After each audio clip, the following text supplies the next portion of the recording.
Olá, está no ar o programa Direito e Globalização, que você pode assistir nos canais 9 da NET, 186 Digital e 8 Fibra Ótico da Vivo TV, ou também pelo site tvaberta.tv.br, tvaberta.tv.br, também pela live do Facebook TV Aberta SP. Se você tiver dúvidas, sugestões, envie e-mail para direitoglobalização@tvaberta.tv.br, direitoglobalização@tvaberta.tv.br. As entrevistadas de hoje são doutora Luísa Araújo e doutora Paula Monteiro Tanese. Ambas são advogadas e professoras e membros da Comissão de Direitos Humanos da OAB de São Paulo. O tema de hoje é Compliance e Direitos Humanos. Mas, antes de mais nada, bem-vinda, Luísa, é uma alegria recebê-la outra vez. Doutor, obrigada por nos receber hoje aqui. Obrigada, doutor Martim, por nos receber aqui hoje para falar desse tema tão caro. É um tema bastante caro e complexo, né? Sim. Eu gostaria, começando com você, pegando você, Paulo, logo de cara assim, você já falou que é um tema caro, e eu emendei o complexo. O que é compliance? Então, compliance, ele vem do verbo em inglês, né, to comply, que é seguir a regra, né, que é cumprir um regramento. Então, o compliance, ele segue, normalmente, você tem que seguir os regramentos para você não descumprir com para você não descumprir com o que já está pré-ordenado, já tem os regulamentos. Então, por exemplo, uma empresa, ela tem que cumprir com as regras trabalhistas, ela tem que cumprir com as regras empresariais, mas ela também tem que cumprir com a própria organização dela mesma para evitar o quê? Qual o objetivo principal do compliance? Evitar o tipo de corrupção. Então, compliance e corrupção, eles vêm normalmente associados. E a onda, né, de compliance vem crescendo no mundo inteiro nessa questão, tendo mais de 80% das empresas, elas têm um setor de compliance para justamente verificar regras de contrato, para verificar regras de comportamento, e ele precisa de muitas estruturas, mas principalmente do apoio dos gestores da empresa. De onde se origina, Luísa? Então, como a doutora Paula falou, veio, né, desse verbo em inglês, to comply, para cumprir, e acho que assim, surgiu muito fora do Brasil, nos Estados Unidos. No Brasil já existe há um tempo, acho que cresceu ainda mais a partir de 2012, com a introdução da lei de lavagem de dinheiro, anticorrupção, né, que as empresas passaram a adotar esse regramento exatamente para evitar a punição pelo processo penal.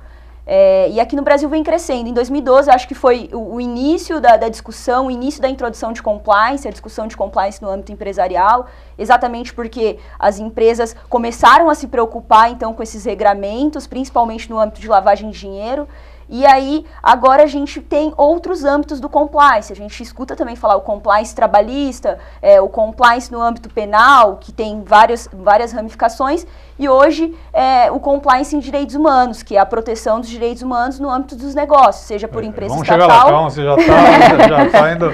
A gente chega lá. Direitos humanos, já chama. Já começou a puxar... Não, o que eu queria saber é o seguinte, se em outros países, você me falou dos Estados Unidos, mas se existem algumas convenções internacionais, né, em matéria de compliance, porque o mundo está globalizado. As empresas hoje que trabalham na China trabalham nos Estados Unidos. Evidentemente, a legislação chinesa, americana, brasileira, elas possuem pontos divergentes em função dos sistemas, né? Existe algum tratado tentando harmonizar essas práticas, alguma coisa assim? Não existe um tratado específico, né? Um tratado que fala especificamente em compliance, até porque, como a gente disse, tem vários âmbitos, então, mas tem vários tratados internacionais que, dentro da área específica, seja na área trabalhista ou na área empresarial, que trata especificamente de deveres, né? De deveres da empresa, de deveres do governo, para evitar, então, aquelas quebras de princípios e regras. Agora, toda vez que eu estiver falando em compliance, estou falando em empresa privada? Não. Não, está falando de governo também.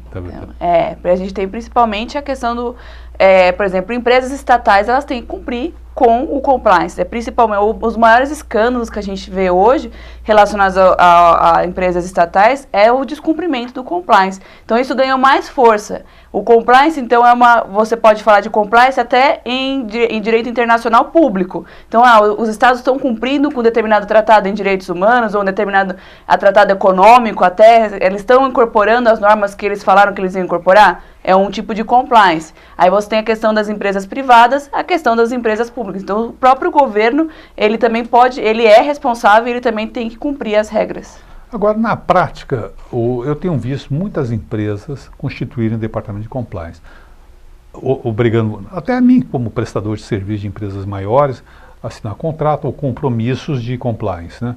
A pergunta é, não haveria por parte de algumas empresas uma certa usurpação de um poder público que não é delas? Quero dizer o seguinte, essas empresas, ao montar um regramento, será que não está extrapolando um pouco algumas determinações? É possível.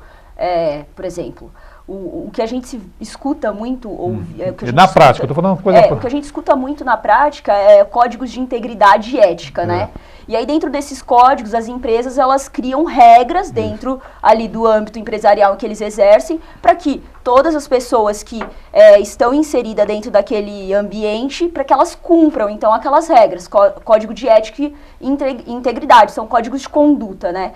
O que acontece é que muitas das vezes as empresas, elas acabam utilizando esses códigos para usurpar legislações estatais, legislações federais, no âmbito empresarial. Então, por exemplo, vamos supor que uma determinada empresa, ela tem então um regramento ali que os funcionários devem seguir. E aí, se por acaso existe uma suspeita de quebra desse regramento, às vezes a empresa ultrapassa, então, o âmbito processual e acha que está ali no dever de exercer a justiça com as próprias mãos, né? Esse é uma delegacia privada, um ministério público privado, né? Acontece muito isso. Isso, infelizmente, acontece. Muitas das vezes o código de ética que deve servir ali para evitar erros dentro do âmbito empresarial e exatamente para cumprir com a ética e a integridade da empresa, às vezes ela acaba se voltando contra funcionários e contra as pessoas que estão ali inseridas naquele âmbito.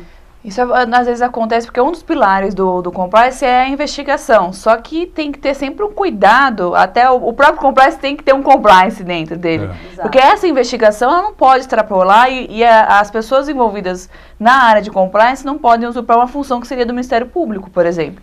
Então a investigação ela não pode ferir direitos. A investigação ela deve ser pautada com determinadas regras pré-estabelecidas, ou seja, aqueles funcionários que porventura tiverem que ser investigados por alguma conduta, eles já devem ter sido avisados que tem a questão de transparência, a questão do compliance inserido, não ser uma coisa, um programa que ao invés de fazer que direitos sejam cumpridos, os viole. Por exemplo, uma situação que eu já testemunhei, já presenciei.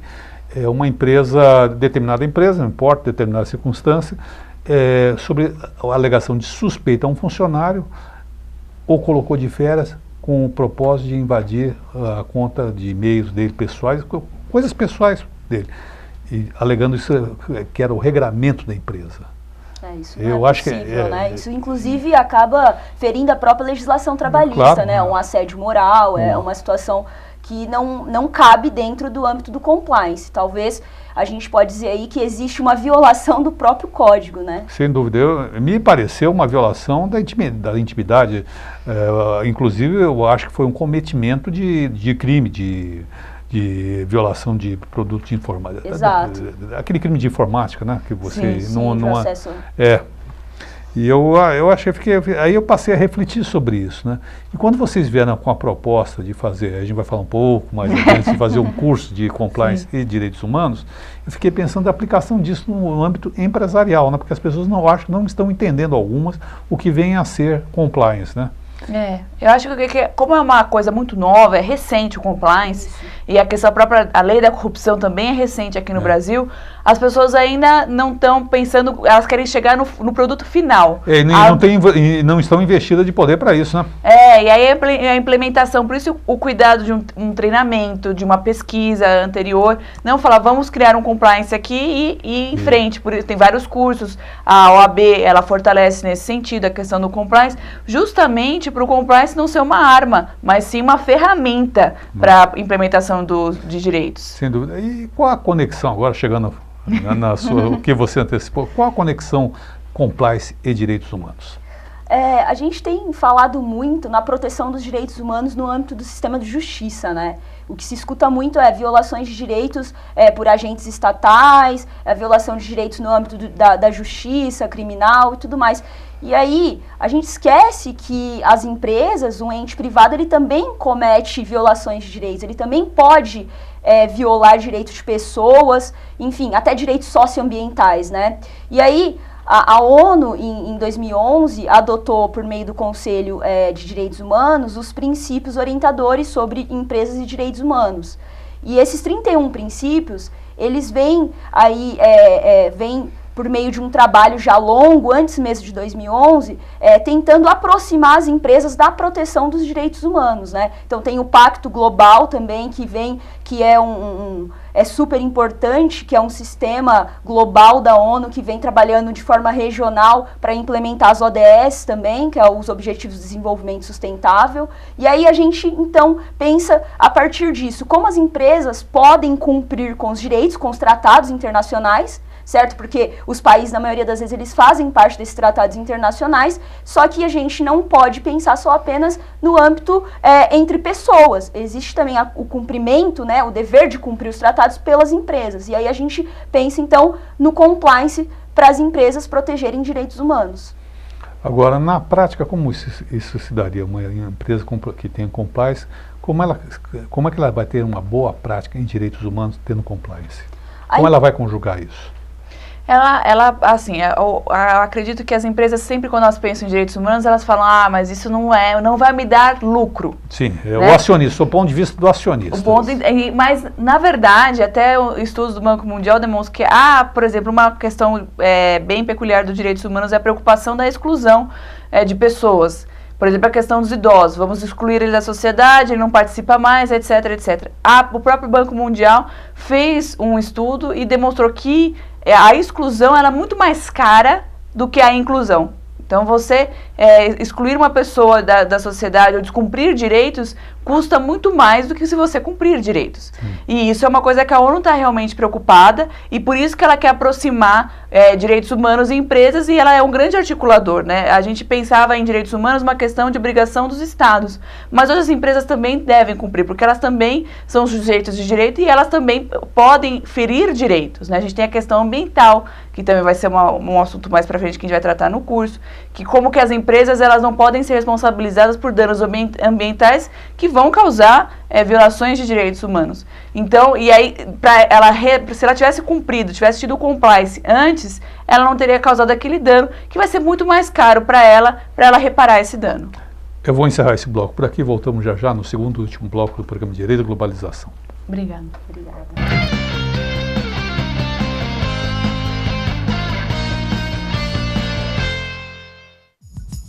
Confira a nossa programação nos canais 186 e 8 da Vivo Fibra Digital e 9 da NET.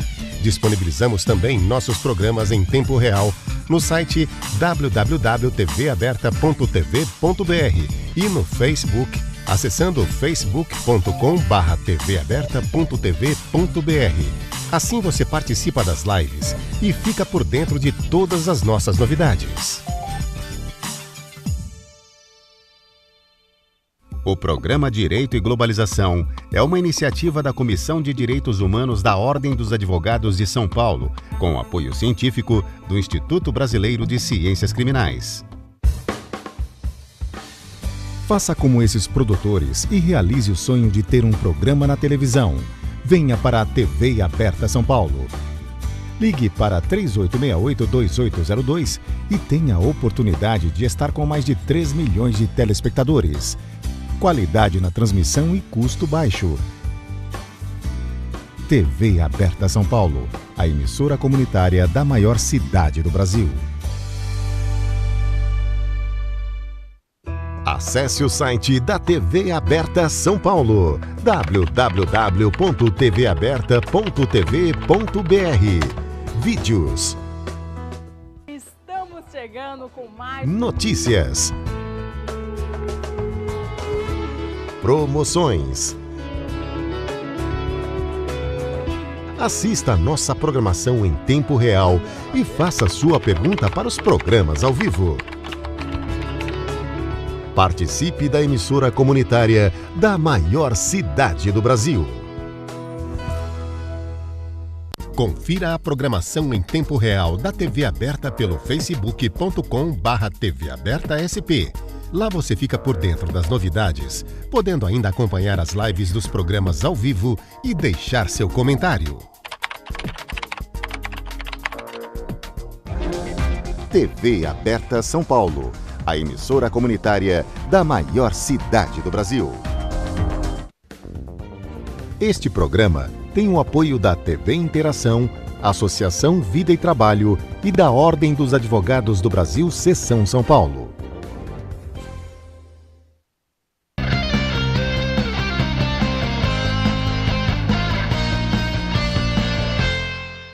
Estamos de volta no programa Direito e Globalização. Hoje estamos discutindo compliance e direitos humanos. Estamos recebendo a doutora Luísa Araújo e a doutora Paula Danese, ambas advogadas e professores e integrantes da Comissão de Direitos Humanos. No primeiro bloco nós falamos um pouco de compliance, falamos um pouco de direitos humanos e como isso se integra. Nesse segundo bloco, eu gostaria de propor, continuando dentro dessa pauta, propor uma discussão sobre o curso que vocês bolaram sobre compliance e direitos humanos. As matérias, mas como é que é esse curso? Onde vai ser? Data, local? Como é que, para quem está no seguinte indicado, poder ver? Então, a gente, visando uma aproximação dos direitos humanos, empresas e o próprio compliance, a gente criou esse curso, eu e a professora Luísa, Direitos Humanos, Compliance e Empresas, para trazer uma visão mais ampla sobre o programa de compliance, entrando nos aspectos empresariais, entrando nos aspectos de direito internacional, direitos humanos e a parte prática. Então, vai ser um curso que não vai ser somente aquela aula expositiva, mas vai ser uma aula dialogada também com exercícios, como que é construir um código de ética, como é aplicar na prática, justamente visando evitar que o compliance seja uma arma contra os direitos e sim uma ferramenta para a implementação dos direitos, como a gente falou no último bloco. Que não seja uma delegacia de polícia dentro da empresa. Exatamente, exatamente. Então, vai ser na Escola Superior de Advocacia, na ESA, a partir do dia 9 de outubro. 9 de outubro já está aí, né? Já está. Já podem pesquisar que já está online o link. Já está disponível. Já está disponível. E vão ser 6 encontros em que nós vamos dividir a matéria. Bom, o primeiro encontro vai tratar sobre o quê? Se vocês lembrarem de cabeça, eu tenho péssima memória. Não, no primeiro encontro a gente vai falar sobre os pilares do compliance, então dar uma introdução sobre o conceito de compliance, um pouco que a gente falou aqui já, e aí falar um pouco sobre a proteção dos direitos humanos, a importância então de se criar um código de conduta, o compliance em direitos humanos, respeitando esses tratados internacionais, respeitando os direitos das pessoas no âmbito empresarial, e aí no segundo bloco, a gente, então... Primeira aula, pera. No segundo bloco da aula, você está falando? Não, no primeiro módulo, né? Vamos falar, a primeira aula vai ser a introdução. Isso. E vai ter trabalho prático também ou não? Vamos, a gente vai levar casos práticos, a gente vai analisar os casos junto com os alunos, né? E propor soluções, inclusive ouvir os alunos também, para que eles possam propor soluções e a gente, a partir disso, formular aí um código junto com eles. Bacana. Segundo bloco, segunda aula. A gente vai falar sobre os grupos de trabalho da ONU, como funciona, qual a importância, qual a relevância, Agenda 2030. E o curso vai se desenvolvendo, cada módulo vai complementando o seguinte. Então tem uma sequência lógica desse módulo para que todas as áreas relacionadas, como é um curso que é voltado para advogados, mas também para pessoas que trabalham em empresas, mas também para pessoas acadêmicas, pesquisadores, alunos de graduação ou pós-graduação e pessoas também do terceiro setor. Porque o terceiro setor também precisa do compliance e é um grande formulador e um grande propulsor de compliance, principalmente em matéria de direitos humanos. Então, como nós temos esse público amplo, né, professora? Isso. A gente vai trazer 6 blocos, um complementando o outro. A gente acredita que vai ter um segundo curso nesse sentido, porque não vai dar para cobrir tudo. Então, a gente quer realmente implementando essa versão de compliance e direitos humanos. Uma das grandes questões ligadas ao setor privado diz respeito ao meio ambiente, o compromisso das empresas com o meio ambiente. Isso. Vocês vão abordar isso? Vamos abordar, sim. Inclusive, no Brasil, a gente tem vários casos práticos, né? O Brasil tem... Recentemente, infelizmente... casos que acho que serão bem analisados na aula, a gente vai conseguir analisar e falar, olha, o que ocorreu aqui exatamente pela falta de compliance exatamente pela falta de respeito aos direitos e, como eu disse, os direitos socioambientais, o meio ambiente, que vem sendo deteriorado, degradado em nível massivo aqui no Brasil por muitas empresas. Então, muitas das empresas já adotaram o código de compliance, já adotaram um código que passa a respeitar, então, os direitos humanos, que é com base nos princípios orientadores de empresas e direitos humanos, e esses princípios, eles trazem essa ideia de que a empresa, ela precisa prevenir, então, proteger, exatamente, e reparar caso ocorra, então, uma violação. Talvez se isso tivesse sido observado naquele caso, daquela usina São Marco, em Minas Gerais. Mariana, teria o preço da reparação, se é que haverá reparação, seria bem menor do que está sendo... Exatamente. E aí também nós vamos abordar a responsabilidade, então, das empresas, né? A responsabilidade objetiva dentro dessa violação de direitos. Então, como a empresa, ela vai ser responsabilizada no âmbito judicial. Vamos tratar disso também. Vamos falar, inclusive, sobre a desigualdade no âmbito empresarial, a desigualdade racial, desigualdade de gênero. Vamos falar sobre trabalho escravo, trabalho forçado, que acontece muitas vezes nas cadeias de fornecimento. E aí vamos falar sobre a due diligence, né, que é a devida diligência dentro dos direitos humanos, dentro do âmbito empresarial. Então, que é esse passo a passo, como que a empresa ela deve seguir, então, com a prevenção, com a proteção e com a reparação de violações. Você tocou um tema bastante importante, que é a questão do gênero dentro das empresas, onde marcadamente um dos gêneros, que são as mulheres, tem ganhos econômicos inferiores, embora haja um candidato aí a presidente da República que considera isso um fato normal. Que não há para se preocupar com isso. Exatamente. As mulheres definitivamente nesse país ganham menos que os homens na mesma posição. É inegável isso.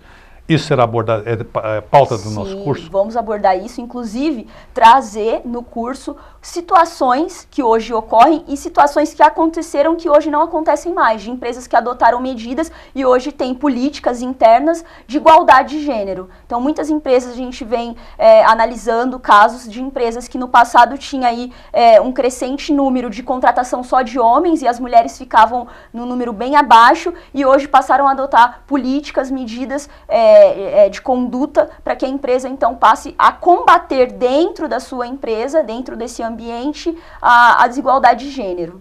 Isso é bastante importante. Essas pautas identitárias são bastante importantes no mundo atual, né? Sim. LGBT, exato. E a questão racial, como você tocou, né? Que também esse setor, a mulher e negra, ainda ganha menos que a última na escala. É a última na escala. Então. E dentro de um país em que mais de 50% da população é negro, é pardo... Autodeclarado, né? Exato. Autodeclarado. Como que a gente tem tanta desigualdade racial dentro de grandes empresas, né? Então a gente vai abordar isso também e trazer aí algumas, não só diria soluções, mas algumas proposições para combater esse tipo de desigualdade. Basta ver no próprio poder público a presença não só de mulheres, mas também de negros, nos cargos dirigentes. É muito menor que a presença masculina. Exato. Com certeza. Na própria política também. Na própria política tem uma subrepresentação, as mulheres estão subrepresentadas na política. Eu acho que essas pautas são pautas importantes que estão sendo levadas à discussão. Agora, o que me ocorreu aqui é o seguinte, num país, você deu um dado importante, num país onde tem mais de 50% da população autodeclarada parda e negra, a representação dele na política também é menor ainda. Eu acho que estão menos representadas que a própria mulher no parlamento, por exemplo. Sim. 90% do parlamento hoje é composto por homens e brancos. E ricos. E ricos, né? Profissionais liberais, empresários. Então, casado com mulheres novas, né? Algumas do lar, né? A gente tem um problema aí, né? A crise de representatividade. As mulheres estão subrepresentadas, os negros estão subrepresentados, Exatamente. O LGBT está subrepresentado. Embora existam alguns deputados que assumam essas pautas, a pauta LGBT, na verdade, expressivamente tem muito mais pessoas, mas só que eles não se autodeclaram, não são obrigados a tal, mas não se declaram porque não se sentem confortável com isso. Exatamente. Que reflete a estrutura do país, né? Exatamente, por isso que é importante tratar disso na empresa. Então, a mudança do comportamento na sociedade, ela não muda assim, né? Não. Então, você no ambiente de trabalho, você está acostumado a ser subrepresentado, você está acostumado a ter só o famoso homem médio, né? O homem branco de classe média para cima em comando, etc. Aquela visão, aquilo vai se acostumando, a sociedade vai se acostumando, isso reflete na política, no poder judiciário, no seu próprio comportamento, e aí você tem de violações muito graves a microviolações daquelas coisas que a gente não percebe. Comentários que acontecem, né, que às vezes são disfarçados de piadas e aquilo acaba violando e criando um ambiente desagradável dentro da própria empresa, o rendimento pode cair nesse sentido. Então, realmente, são coisas que às vezes as empresas pensam que não precisam se preocupar com uma pauta de direitos humanos, mas como isso se reflete de uma forma tão concreta dentro das próprias empresas, e por isso a importância das ODS, e por isso a importância de um diálogo aberto com o terceiro setor, que já está mais à frente nesse sentido, para trazer para a realidade aquilo que é discutido em âmbito internacional. Exatamente. Nosso tempo está acabando, temos 2 minutos, eu vou passar 1 minuto para a Luiz e 1 minuto para você, para suas considerações finais. Começando com o Luiz. 1 minuto, Luiz, por favor.